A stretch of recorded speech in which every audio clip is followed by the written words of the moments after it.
नमस्कार दोस्तों, आपके अपने YouTube चैनल जी के फास्ट में आपका स्वागत है। दोस्तों, आज हम एक नए टॉपिक के साथ चर्चा करेंगे जिसका नाम है महान्यायवादी और महाधिवक्ता।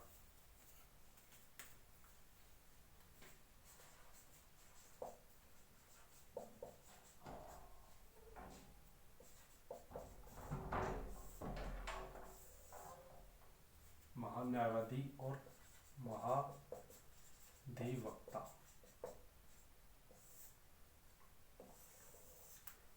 आपको पता है कि भारत में यह नागरिकता है, इकहरी न्यायपालिका है जो हमारे देश में इंग्लैंड के संविधान से ली गई थी। कहाँ से ली गई थी? इंग्लैंड के संविधान से ली गई थी। और जो महान्यायवादी, जिसे हम अटॉर्नी जनरल कहते हैं, क्या कहते हैं? Attorney general. और महाधिवक्ता को हम एडवोकेट जनरल कहते हैं, एडवोकेट जनरल कहते हैं। महान्यायवादी देश का सबसे बड़ा विधि अधिकारी होता है। अगर केंद्र सरकार को किसी कानून से संबंधित कोई निर्णय लेना हो तो महान्यायवादी से निर्णय लेती है, और राज्य सरकार को किसी कानून से संबंधित कोई निर्णय लेना हो तो महाधिवक्ता से निर्णय लेती है। देश का सबसे बड़ा कानूनी सलाहकार या विधि सलाहकार महान्यायवादी, राज्य का सबसे बड़ा कानूनी सलाहकार महाधिवक्ता होता है। सबसे बड़ी बात, इसका उल्लेख कहाँ पर है? तो महान्यायवादी का उल्लेख भाग 5 अनुच्छेद 76, अनुच्छेद 76 में महान्यायवादी का है। महाधिवक्ता का उल्लेख अनुच्छेद 165 में किया गया है और भाग 6 में किया गया है। यानी महाधिवक्ता का उल्लेख भाग 6 में अनुच्छेद 165, महान्यायवादी का उल्लेख अनुच्छेद 76 में भाग 5 में। भाग 5 के अनुच्छेद 76 में किसका उल्लेख किया गया? महान्यायवादी का, जो देश का सबसे बड़ा विधि अधिकारी होता है। महाधिवक्ता का उल्लेख भाग 6 अनुच्छेद 165 में इसका उल्लेख किया गया। उसके बाद आती है इसकी योग्यता। महान्यायवादी बनने के लिए क्या योग्यता होनी चाहिए? तो महान्यायवादी बनने के लिए वही योग्यता होती है जो सुप्रीम कोर्ट के मुख्य न्यायाधीश की योग्यता होती है कि कम से कम 5 साल तक किसी उच्च न्यायालय में न्यायाधीश के पद पर रहा हो, या 10 वर्ष तक अधिवक्ता वकील रह चुका हो, या राष्ट्रपति की नज़र में अच्छा विधिवक्ता हो, तो वो व्यक्ति सुप्रीम कोर्ट का मुख्य न्यायाधीश बन सकता है। तो वही योग्यता किसकी है? महान्यायवादी की। तो 10 वर्ष तक क्या होना चाहिए? वकील, और 5 वर्ष तक एडवोकेट। मतलब किसी योग्यता? सुप्रीम कोर्ट के सीजीआई की योग्यता, चीफ जस्टिस ऑफ इंडिया की योग्यता महान्यायवादी की योग्यता है।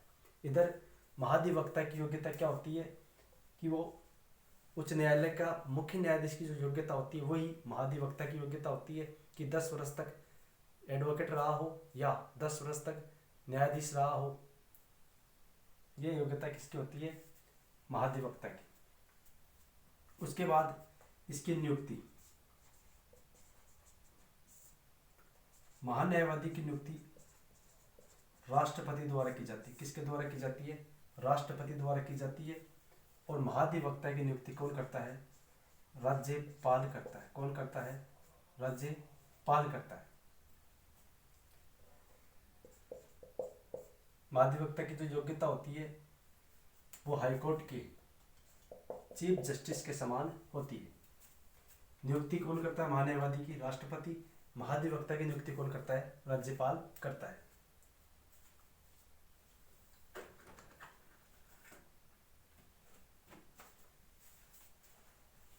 इसके अलावा हम देखें तो नियुक्ति हो गई। नियुक्ति के बाद इसका कार्यकाल क्या होता है?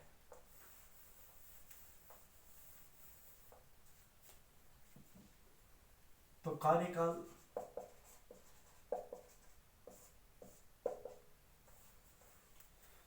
राष्ट्रपति के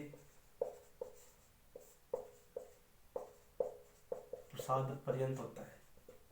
राष्ट्रपति के प्रसाद पर्यंत। महान्यायवादी को शपथ भी कौन दिलाता है? शपथ भी कौन दिलाता है? राष्ट्रपति दिलाता है। और महाधिवक्ता को शपथ भी कौन दिलाता है? राज्यपाल दिलाता है। यानी महान्यायवादी के समस्त कार्य यानी शपथ, नियुक्ति, त्यागपत्र सब किसको देगा? राष्ट्रपति को देगा। इधर महाधिवक्ता की नियुक्ति कौन करेगा? राज्यपाल करेगा। उसको शपथ कौन दिलाएगा? राज्यपाल दिलाएगा। और वो अपना त्यागपत्र भी किसे देगा? राज्यपाल को देगा।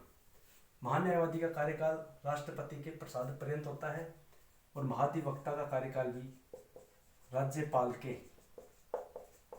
प्रसाद पर्यंत होता है। राज्यपाल के प्रसाद पर्यंत महाधिवक्ता का कार्यकाल होता है। फिर आता त्यागपत्र।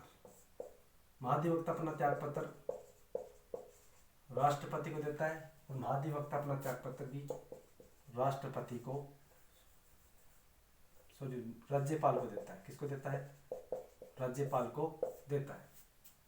अब इसमें सबसे बड़ा जो अंतर है वो ये है कि जो महान्यायवादी है वो संसद के किसी भी सत्र में भाग ले सकता है, बोल सकता है। यानी महान्यायवादी संसद के किसी भी सदन में भाग ले सकता है, वहां पर बोल सकता है, लेकिन मत देने का अधिकार इसको नहीं है। इसके अलावा महाधिवक्ता राज्य विधानमंडल में भाग ले सकता है, बोल सकता है, लेकिन मत देने का अधिकार उसे प्राप्त नहीं है। राज्य का सबसे बड़ा विधि अधिकारी महाधिवक्ता होता है। देश का सबसे बड़ा विधि अधिकारी महान्यायवादी होता है। इसके अलावा एक छोटा सा और टॉपिक है नियंत्रक महालेखा परीक्षक कैग।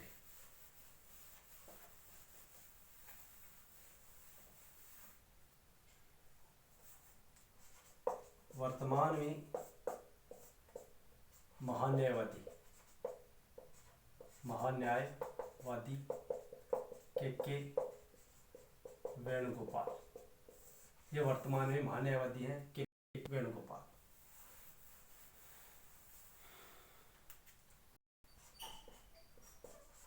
नियंत्रक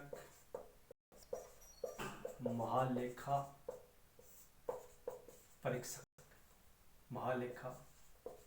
परीक्षक कैग, सेंट्रल अटॉर्नी जनरल।